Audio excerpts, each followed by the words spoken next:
Hello friends, chapter 1 रासायनिक अभिक्रिया और समीकरण का पार्ट नंबर 5 लेकर आया हूँ, जिसमें हम दो टॉपिक की बात करेंगे। एक तो है संक्षारक, दूसरा है विकृत गंधिता। ठीक है, दो ऐसे टॉपिक है जिनके बाद चैप्टर कंप्लीट होगा, परंतु हमारा रासायनिक समीकरण संतुलन करना बाकी है, तो उसके लिए पार्ट 6 लेकर आएंगे। ठीक है, तो पार्ट नंबर 5 में हम स्टार्ट करते हैं। संक्षारण क्या है? इससे पहले अगर आप नए हो, शेयर कर लो, सब्सक्राइब कर लो, लाइक कर लो। ठीक है, और खासकर मेरे स्टूडेंट्स ध्यान देना। ठीक है, ये रिवीजन लेक्चर जैसे आप लोगों के लिए। तो संचालन अर्थात क्या? तो धातु का संचालन अर्थात धातु पर जंग लगना, किसी भी धातु पर जंग लगना। और जंग कब लगता है? किसी भी धातु पर जंग तब लगता है जब उसका क्या होता है? ऑक्सीडेशन प्रक्रिया होती है। ये कौन सी प्रक्रिया होती है? ऑक्सीडेशन प्रक्रिया होगी। ऑक्सीडेशन प्रक्रिया का मतलब वो किसके साथ जुड़ रहा होगा? ऑक्सीजन के साथ जुड़ा हुआ या हवा की गैसों के साथ प्रक्रिया कर रहा होगा। ठीक है, अब उससे कुछ उदाहरण है। लोहे पर जंग लगता है तो लोहे पर लाल कत्थई रंग की परत चढ़ जाती है। अगर नई लोहे की वस्तु है तो वो चमकदार चमकीली चीज़ें होगी, चमकीली चीज़ होगी। कुछ समय के बाद अगर उस पर रंग ना लगाओ, ऐसे ही खुले में रख दो, तो वो जल्दी उसके ऊपर लाल कत्थई रंग की परत चढ़ जाती है। तो लाल कत्थई रंग की जो परत होती है वो Fe2O3 की होती है। ठीक है, यहाँ ध्यान से ना दिख रहा होगा, आप मेरी आवाज़ को ध्यान से सुनना। Fe2O3 की होती है। ठीक है, फेरिक ऑक्साइड की होती है। तांबे पर भी हरे रंग की परत लग जाती है, तो वो हरे रंग की परत होती है कॉपर ऑक्साइड Cu2O की। सिल्वर पर भी काले रंग की परत चढ़ जाती है। हम लोहे सिल्वर की चीज़ें करते हैं तो कुछ समय के बाद, कुछ सालों में उसको क्या करना पड़ता है? बार बार घिसवाना पड़ता है ताकि चमकीली हो जाए। तो इस पर काले रंग की परत चढ़ जाती है जो कि सिल्वर ऑक्साइड की होती है। अब बात तो ये संचालन हम सबको पता है। मैं रिवाइज लेक्चर जैसा ले रहा हूँ, उसे मैं डीपली एनालिसिस नहीं कर रहा हूँ। मैं सिर्फ ऊपर आपको समझाने के लिए, याद रखने के लिए और समझ में आ सके उस तरह से पढ़ा रहा हूँ। ठीक है, तो वो रोकने के उपाय में लोहे की वस्तु पर पेंट लगाते हैं ना, लोहे की वस्तु पर पेंट लगाते हैं जिससे वो उस पर जंग ना लगे। ठीक है, जंग तब तक नहीं लगता जब लोहे की वस्तु पर पेंट नहीं लगता। अब पेंट लगाने का कारण क्या है? या उस पर तेल लगा देते हैं, ग्रीस लगा देते हैं। उसका मतलब है कि आपकी जो लोहे की वस्तु की आपकी जो धातु है सीधे संपर्क में ना आए हवा के साथ, सीधे पानी के साथ संपर्क में ना आए। अगर लोहे की वस्तु और हवा हो या पानी के बीच में कोई परत आ जाए, तो सीधा संपर्क नहीं होगा। जब सीधा संपर्क नहीं होगा तब लोहे की वस्तु या धातु की कोई वस्तु हवा के साथ प्रक्रिया करेगी नहीं। ओके, इसलिए लोहे की वस्तु पर पेंट लगाते हैं। गैल्वेनाइजिंग प्रक्रिया में क्या करते हैं? किसी धातु पर कोई निष्क्रिय धातु को चढ़ाते हैं। गैल्वेनाइजिंग में क्या किया जाता है? धातु पर निष्क्रिय धातु, किसी भी धातु जिसका जंग लग रहा है उस जंग को रोकने के लिए उस पर कौन सी परत चढ़ाई जाती है? निष्क्रिय तत्व की परत चढ़ाई जाती है। इसकी निष्क्रिय तत्व की परत चलाती है, जिसे गैल्वेनाइजिंग प्रक्रिया कहते हैं। ग्रीस या तेल या कोई भी स्नेहक द्रव्य अगर हम धातु के सपाटी पे डालें, धातु की सपाटी पे रखें या लगा दें तो सीधे वातावरण के साथ संपर्क में नहीं आता। ठीक है, फिर आता है एनोडिफिकेशन करना। एनोडिफिकेशन आप चैप्टर नंबर 3 में पढ़ोगे। एनोडिफिकेशन में आपको बैटरी का काम देगा। तो यहाँ आप इतना समझना कि धातु का संचालन रोकने के लिए एनोडिफिकेशन करना पड़ता है। चैप्टर 3 जब स्टार्ट करेंगे तब आपको एनोडिफिकेशन में डीप में समझा दूंगा इसमें वीडियो में। तो क्रोमियम लेपर भी एक प्रकार की निष्क्रिय गैल्वेनाइजिंग प्रक्रिया है।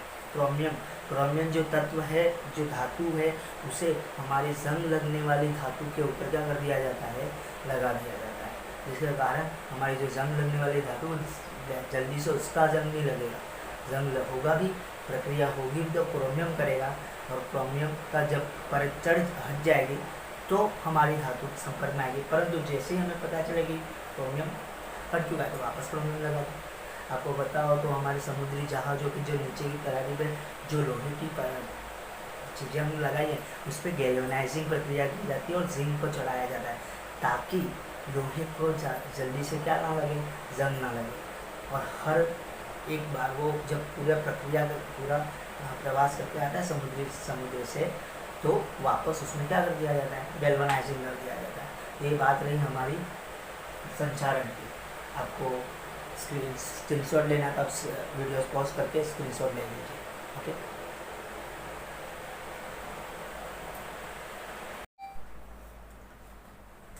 तो आपने स्क्रीनशॉट ले लिया हो तो हम आगे बढ़ते हैं। आगे का टॉपिक है विकृत गंधिता। ओके, क्या है विकृत गंधिता? नाम में ही गंधिता है। गंधिता का मतलब होता है गंधाना। अगर हमारा कोई भी खाद्य सामग्री लंबे समय के बाद उसका स्मेल या उसका टेस्ट या स्वाद या खुशबू बदल जाती है, इसका मतलब उसमें विकृत गंधिता हुई है। विकृत गंधिता का मतलब होता है सड़ना, बासी हो जाना खाना, ठीक है। और बासी होने का जो रीज़न है वो रीज़न है उपचयन अभिक्रिया। कोई भी वस्तु संचारण होना या विकृत गंधिता होना, सड़ जाना, बासी हो जाना, इन सभी चीज़ों में एकमात्र रीज़न है उपचयन अभिक्रिया, ऑक्सीडेशन अभिक्रिया, ठीक है।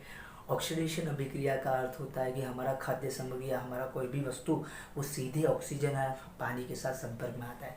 जब वो सीधे पानी या ऑक्सीजन के साथ सीधे संपर्क में आता है तो उपचयन अभिक्रिया करता है, और उपचयन अभिक्रिया होकर वो रिड्यूस होने लगती है, सड़ने लगती है, छोटे छोटे तत्वों में टूटने लगती है। बस यही कारण विकृत गंधिता होने का भी, ठीक है। खाद्य सामग्री तेलीय हो तो ज़्यादा जल्दी हो सकता है। तो जो तेली है या वसा युक्त खाद्य सामग्री है तो उन्हें किस तरह से संरक्षित कर सके, बचाए जा सकते, प्रबंधित कर सके, संवर्धित कर सके, ये सारे उसके सामान हैं। मैं नाम बोल रहा हूँ, उसे किस तरह से रोका जाए विकृत गंधिता। तो रीज़न है उसमें प्रतिऑक्सीकर्मक मिलाए, जैसे कि सिरका प्रतिऑक्सीकर्मक मिला हुए तो क्या होगा कि आपका ऑक्सीडेशन प्रक्रिया नहीं होगी, कि प्रति ऑक्सीडेशन करता है, वो प्रति ऑक्सीडेशन करता है, ऑक्सीडेशन होने से रोकेगा। दूसरा, वायुरोधी बर्तनों में आप रखो। वायुरोधी के बर्तनों में रखोगे तो वातावरण की गैसें अंदर नहीं जा पाएगी, अंदर की गैसें बाहर नहीं जा सकती। इन दोनों हमारा वातावरण, हमारा खुराक या हमारा खाद्य सामग्री वातावरण के सीधे संपर्क में नहीं आएगा। पर यदि हम बाहर से कोई पैकेट की वस्तु लाते हैं, उसमें अगर उसमें भी वातावरण की गैसें जैसे ऑक्सीजन गैस हो तो वो क्या करेगा, वस्तु को सड़ा देगा।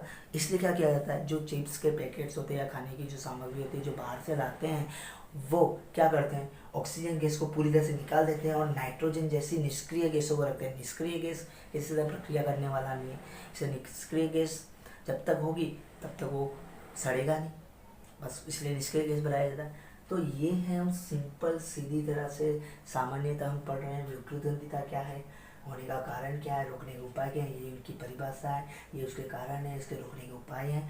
हम यहाँ रिवाइज लेक्चर की तरह पढ़ रहे हैं, हम डीप एनालिसिस नहीं करने वाले। हम क्लास में कैसे पढ़ाते हैं वैसे नहीं पढ़ा सकते, क्योंकि ये रिवाइज्ड है, सिविलाइज्ड। ओके, इसमें वो चीज़ें बताई गई है जो सिंपल शॉर्ट में मैंने आपको समझा दी, जो आप एग्जाम टाइम में इसको देखकर समझ सकते हो, इस तरह से लिख भी सकते हो विकृत गंधिता के बारे में। Okay, share, subscribe, like. Okay, आप शेयर और सब्सक्राइब से ज़्यादा करें, लाइक करोगे तो जिससे हमारा वीडियो पॉपुलर होगा तो ज़्यादा से ज़्यादा लोग देखेंगे। यही लाइक का एक रीज़न होता है। शेयर सब्सक्राइब करो तो ज़्यादा से ज़्यादा व्यूज़ और सब्सक्राइबर बढ़ेंगे। और रिवाइज लेक्चर है, ओके, तो देखना आपको इसमें जो शब्द ना समझ में आए, जो चीज़ मैंने बोली वो समझ में ना आए तो आप कमेंट बॉक्स में लिख दीजिएगा। Goodbye, take care, thank you.